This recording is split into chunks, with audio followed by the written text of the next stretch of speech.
Hey folks, Keough here with more training footage for you. This was actually taken during a training session today. I did more reverse band box squats. I set up the bands the same way as I had done the last time, so I used reverse, I think they're light bands, reverse light bands, and it's about nothing at the top, though once I start to add some 45s on each side, it starts to stretch it out a little bit. But nothing on the top, and around 75 pounds at the bottom. I did switch cages midway through here because I was just having trouble navigating. This cage is really short, especially with the box, and so I have to be really careful not to hit the J-hooks. And I just decided that I would switch cages and I would try something else out. So that changed the band tension very slightly. So that will happen somewhere towards, I think, the fourth set. But anyway, what I basically did is I did the same Thompson style progression, 20-pound intervals, working up, starting at 375 this time and ending at 455. I again stayed with 3-rep sets. I just pushed those steps, the 20-pound intervals, I just pushed it up one step. So instead of starting with 355, I started with 375. And again, I used an RPE threshold. I didn't want to go above an 8. Everything felt pretty good for this session. Took some footage from a number of different locations, took it from the front, and then was surprised by how high it looked.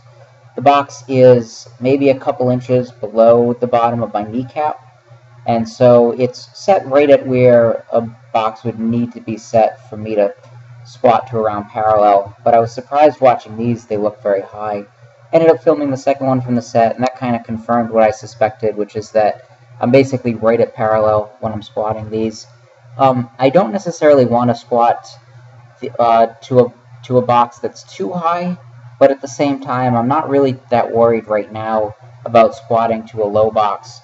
The reason for that is just because the last couple of inches squatting full range of motion has really been what's been aggravating the soreness around my sacrum, and so my plan is to just start with a parallel box, and then maybe next week, if all feels good, especially after my deadlift session, maybe at that point try and do almost like a depth progression in which I start working, repeating the same numbers but working off of a lower box, taking it down an inch or 2 inches. And so I might do that. I just have to see how I feel from one session to another.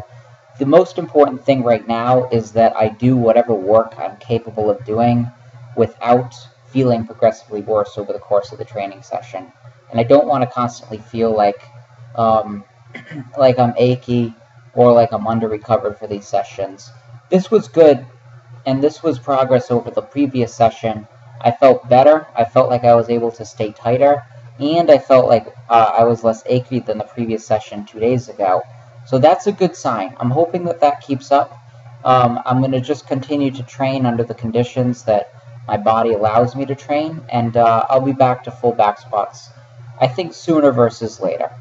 Anyway, keep checking in. I will have more videos for you very soon.